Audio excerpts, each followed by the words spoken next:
ഒരിക്കലെങ്കിലും ഈ ഒരു കറി ഒന്ന് ഉണ്ടാക്കി നോക്കിക്കോ. ഇഷ്ടപ്പെടുന്നുള്ള കാര്യത്തിൽ ഒരു സംശയവും വേണ്ട, അത്രക്ക് ടേസ്റ്റാണ്.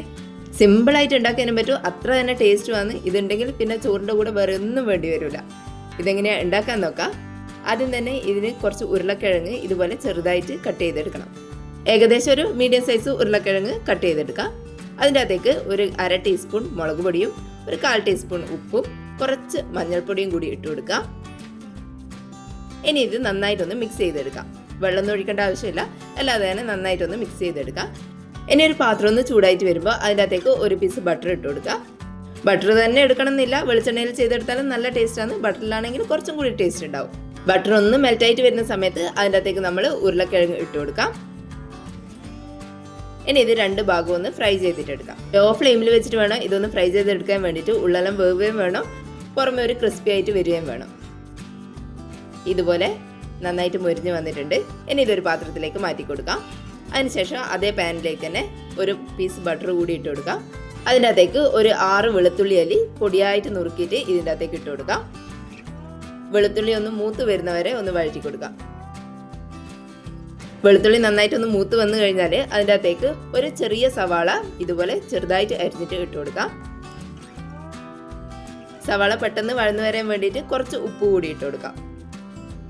ഇനി നന്നായിട്ടൊന്ന് വഴറ്റിയിട്ടെടുക്കാം. സവാളക്ക് പകരം ചെറിയുള്ളി വെച്ചിട്ട് ഇതുപോലെ തന്നെ ചെയ്തെടുക്കാം, നല്ല ടേസ്റ്റ് ഉണ്ടാവും. ഇനി ഇതിൻ്റെ അകത്തേക്ക് ഒരു പച്ചമുളക് ചെറുതായിട്ട് അരിഞ്ഞിട്ട് ഇട്ട് കൊടുക്കാം. ഇനി അതും കൂടി ഒന്ന് വഴറ്റിയെടുക്കാം. സവാളയെല്ലാം വഴണ്ട് ഒന്ന് കളർ മാറി വരുന്ന സമയത്ത് ഇതിൻ്റെ അകത്തേക്ക് ഒരു 1/4 ടീസ്പൂൺ മുളക് പൊടിയും ഒരു നുള്ളു മഞ്ഞൾപ്പൊടിയും ഇട്ടിട്ട് ഒന്ന് വഴറ്റിയെടുക്കാം. പച്ചക്കുത്തെല്ലാം മാറിക്കഴിഞ്ഞാൽ ഫ്ലെയിം ഓഫ് ചെയ്യാം. ഇനി ഒരു പാത്രത്തിലേക്ക് 1 കപ്പ് തൈര് ഒഴിച്ചു കൊടുക്കുന്നുണ്ട്. അധികം പുളിയില്ലാത്ത തൈര് എടുക്കുന്നതായിരിക്കും നല്ലത്. എന്നിട്ടൊരു വിസ്കോ ഫോർക്കോ ഉപയോഗിച്ചിട്ട് ഇത് നന്നായിട്ടൊന്ന് ഉടച്ചു കൊടുക്കാം.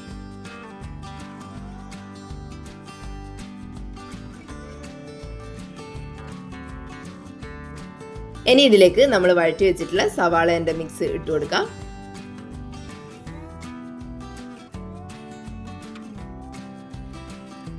മുഴുവനായിട്ട് ഇട്ട് കൊടുത്തതിന് ശേഷം നമ്മൾ ഫ്രൈ ചെയ്ത് വെച്ചിട്ടുള്ള പൊട്ടറ്റോ കൂടി ഇതിൻ്റെ അകത്തേക്ക് ഇട്ട് കൊടുക്കാം.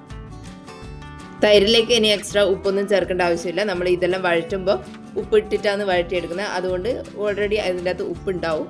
അതുകൊണ്ട് ഇനി ഉപ്പൊന്നും ചേർക്കേണ്ട ആവശ്യമില്ല. ഇനി ഇത് നന്നായിട്ടൊന്ന് മിക്സ് ചെയ്തെടുക്കാം.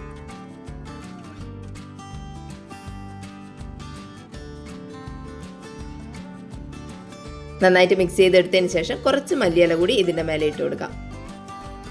നമ്മൾ നല്ല ടേസ്റ്റി ആയിട്ടുള്ള കറി റെഡി ആയിട്ടുണ്ട്.